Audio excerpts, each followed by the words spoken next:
अस्सलाम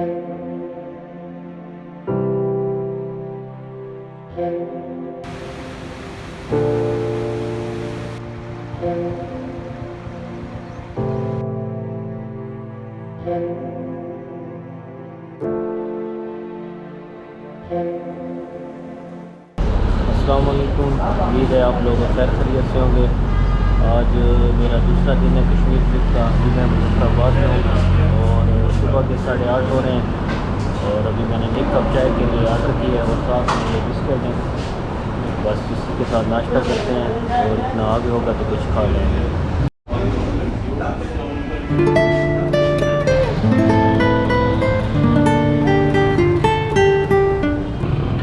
अच्छा जी, अभी मैं रवाना हो रहा हूँ। अभी बज रहे हैं सुबह के 9:15 और सबसे पहले जो है मैंने एस्कॉम की सिम लेनी है क्योंकि आगे जो है वो दीगर नेटवर्क्स जो हैं वो काम नहीं करते, तो वो सिम लेता हूँ। मेरे पास पहले थी लेकिन वो मुझसे गुम गई थी, तो अभी जाकर नहीं निकलवाता हूँ।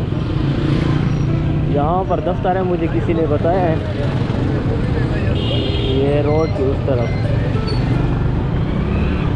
सिम मैंने निकलवा ली थी और काफ़ी टाइम ज़ाया हो गया उसमें, तो अभी मैं जो हूँ वो पेट्रोल डलवा लेता हूँ।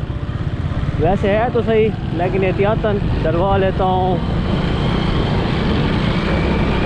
बस यही एक काम रह गया है, फिर उसके बाद इंशाल्लाह निकलता हूँ यहाँ से।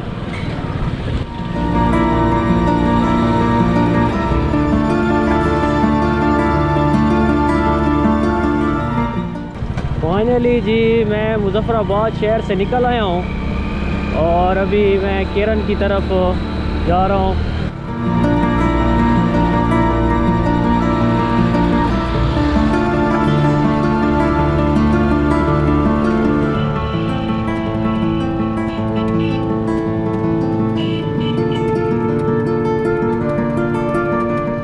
पानी जो है वैसे वो कम है, इतना ज़्यादा नहीं है।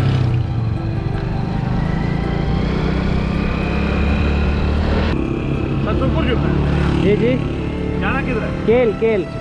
तो जाओ ना सीधे। अच्छा अगासी फटेगा बाजार। अच्छा अच्छा फटेगे बाजार तो इस तरफ होगा। अच्छा, चलो सही है, आगे बाज़ार आएगा। सही है, ठीक है, मेहरबानी।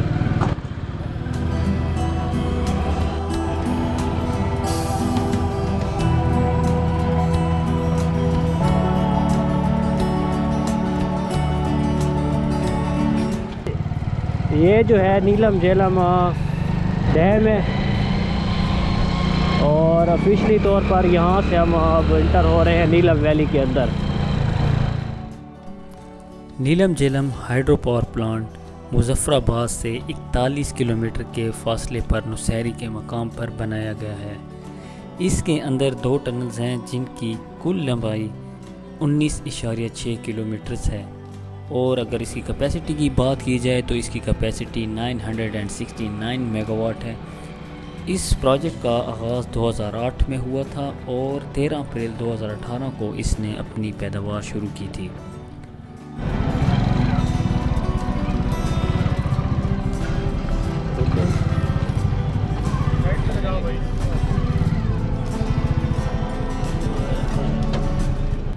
नीलम वैली में एंट्री कराने के कुछ देर बाद तितवाल सेक्टर शुरू हो जाता है जिसमें आपके दाएं जानिब इंडियन कश्मीर शुरू हो जाता है और आप बिल्कुल ही LOC के ऊपर होते हैं।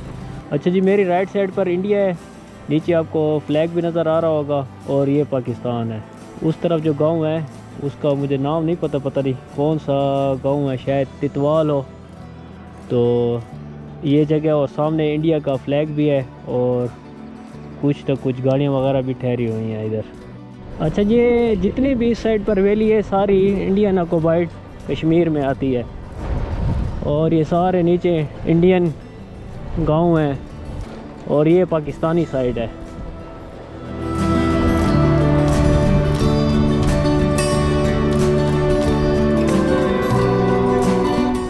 ये सामने एक चल्हाना क्रॉसिंग पॉइंट है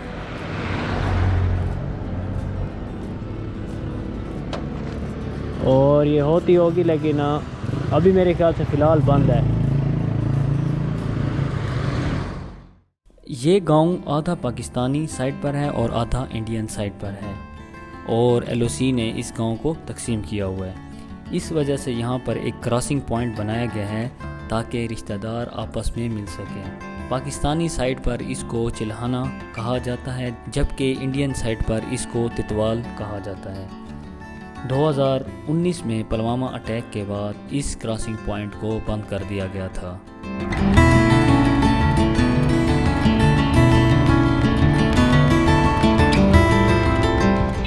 इस साइड पर जो है एक दीवार लगाई हुई है, अब पता नहीं इसका क्या मकसद है, शायद दूसरी तरफ LOC हो।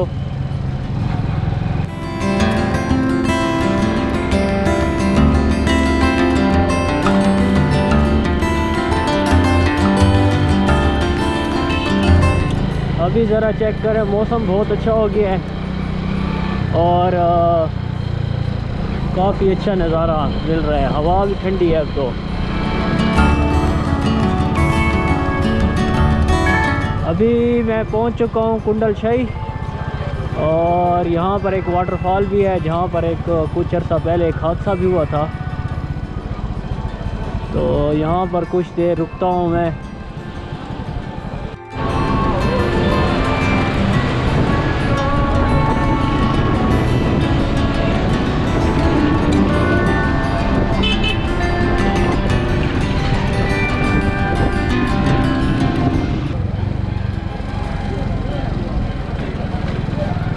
यहाँ पर मैं कुंडल शाही वाटरफॉल को देख लेता हूँ, 10 मिनट का रास्ता है।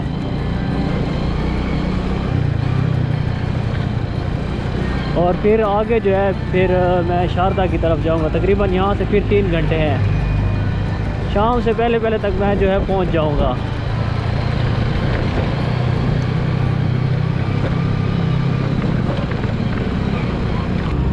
अभी नज़ारे जो हैं वो ज़बरदस्त हैं, सामने बहुत ही खूबसूरत, क्या बात है। इधर ही ठहर कर 1-2 फ़ोटो बनाते हैं।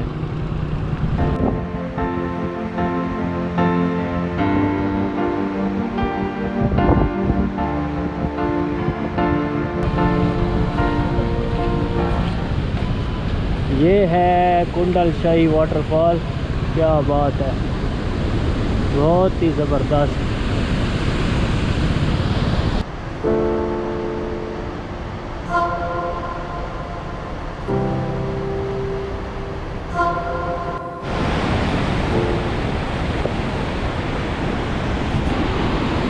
ये है कुंडल शाही वाटरफॉल, नहायत ही खूबसूरत। और यही वो ब्रिज है जो टूटा था और इस लड़के ने जो है वो जान बचाने की कोशिश भी की थी।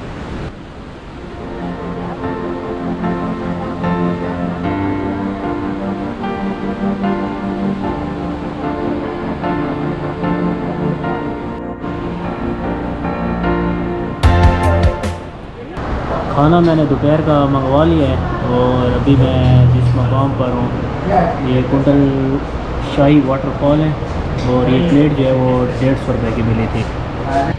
खाना मैंने खा लिया और अब मैं जा रहा हूँ शारदा की तरफ।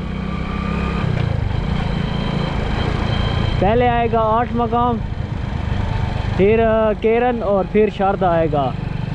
तकरीबन 3 घंटे लग जाएंगे मज़ीद और अभी बज रहे हैं 2।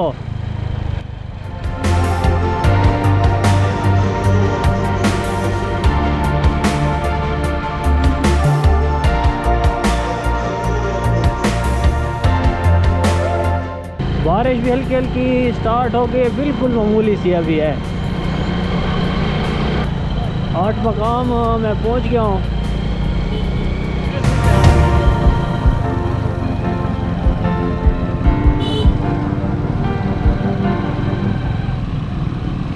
हल्की हल्की बारिश भी हो रही है साथ में, ज़्यादा बारिश हुई तो फिर तो देखें क्या होता है। और 8 मकाम जो है एक बड़ा गांव है बनिस्बत दूसरे जो पीछे गुजरे हैं।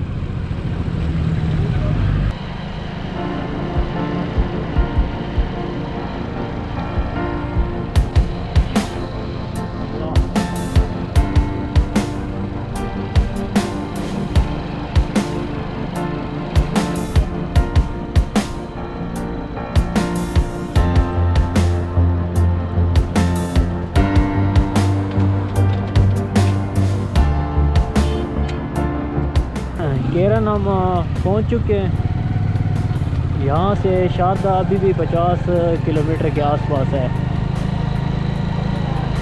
और साथ में फिर जो है LOC दोबारा शुरू हो गई है।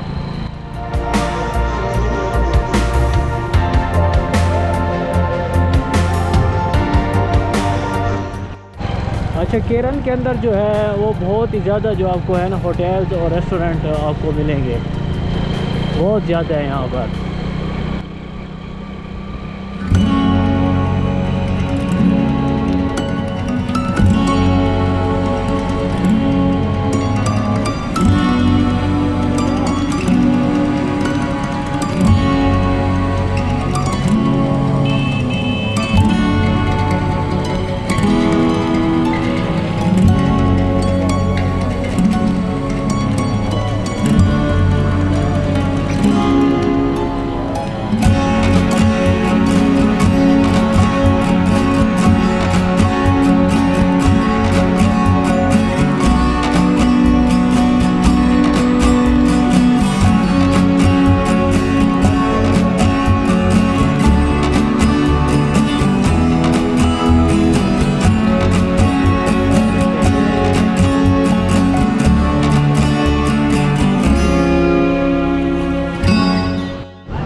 दवारियाँ मैं पहुंच चुका हूँ और शारदा अभी भी 28 किलोमीटर है और तकरीबन 1 घंटा लगेगा।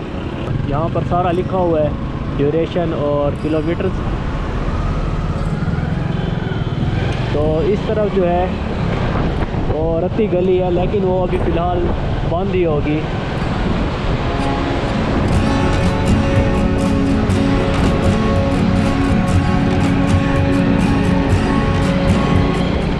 अभी मेरे ख्याल से सारा जो है ना वो ऑफ रोड है। देखते हैं ज़रा। माशाल्लाह ये नज़ारे देखें कितने ही खूबसूरत है, बहुत ही आला। मैं शारदा से तकरीबन कोई 8 किलोमीटर पहले हूँ और रोड जो है ना वो काफ़ी ख़राब है, यानी ऑफ रोड है। ये तो अभी कुछ भी गुजारा है यहाँ पर, लेकिन पीछे जो था बहुत ख़राब था। यानी दवारियाँ से लेकर शारदा तक 28 किलोमीटर है और यही हालत है। ये तो रोड फिर भी कुछ गुजारा है, पीछे तो सिर्फ पत्थर ही थे।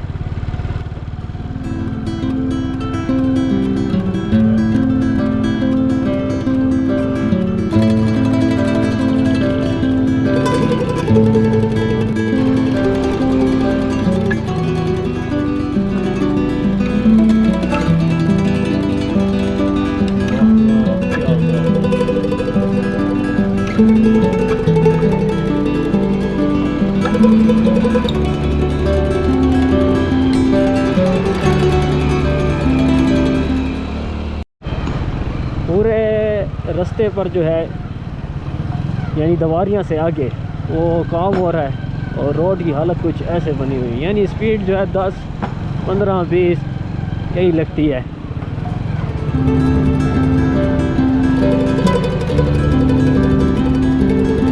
ये जगह चेक करें, वाह क्या बात है।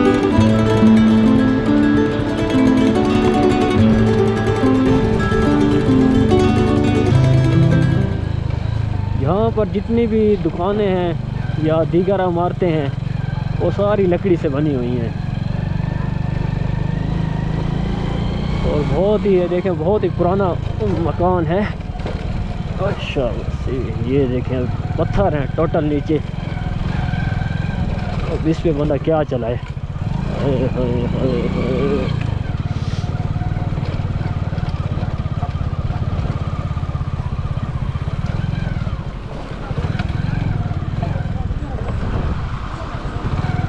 वाटर क्रॉसिंग आ गई है और देखते हैं, ये जाने देना इसको।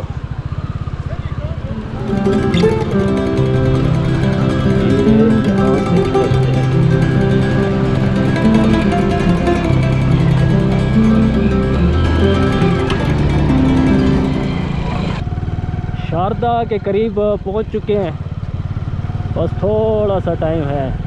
सामने नज़र आ रहा है शारदा का गांव, तकरीबन 1 किलोमीटर होगा।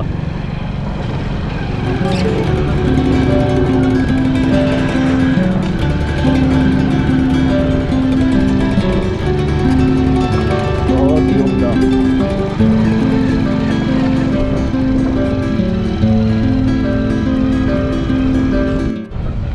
ये है शारदा बाज़ार।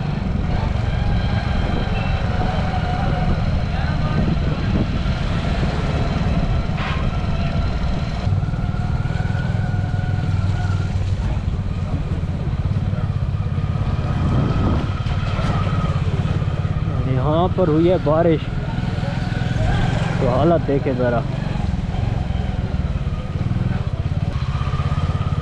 अभी डिसाइड करते हैं अकेले जाएं या फिर यहीं पर स्टे करें। 5:15 बजे के करीब मैं शारदा पहुंच गया था और शाम होने में अभी 2 घंटे बाकी थे, इसलिए मैंने केल जाने का फ़ैसला किया ताकि 1.5 घंटे के अंदर मैं केल पहुंच जाऊं। अगर मुजफ्फराबाद से केल तक की सफ़र की बात की जाए तो मुझे 9 घंटे लगे, जबकि रास्ते में मैंने बहुत सी जगहों पर ब्रेक्स भी ली, जैसे कुंडल शाही वाटरफॉल के ऊपर खाने की ब्रेक। रोड की कंडीशन जो थी वो बहुत ही ख़राब थी, बहुत ज़्यादा ऑफ रोड। पता नहीं ये गाड़ी वाले कैसे लेकर आए यार, कमाल है इसकी।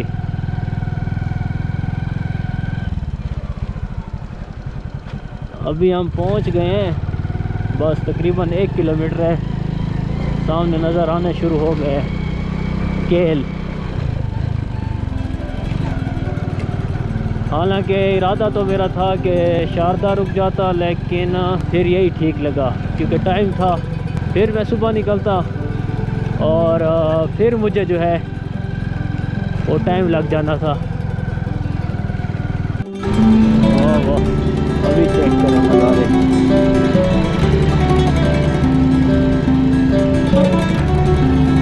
बहुत ही खूबसूरत उम्दा।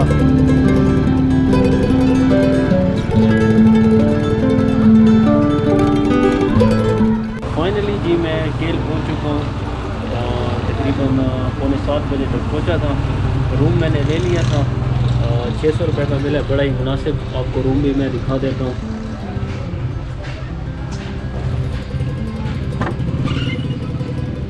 ये मैंने कमरा लिया 600 रुपये में, बहुत ही मुनासिब मुझे मिल गया था। अभी नीचे चलते हैं और ये पड़ा है कवर, क्योंकि यहाँ पर जो है बारिश का पता नहीं चलता, तो बाइक के ऊपर मैं कवर लगा देता हूँ।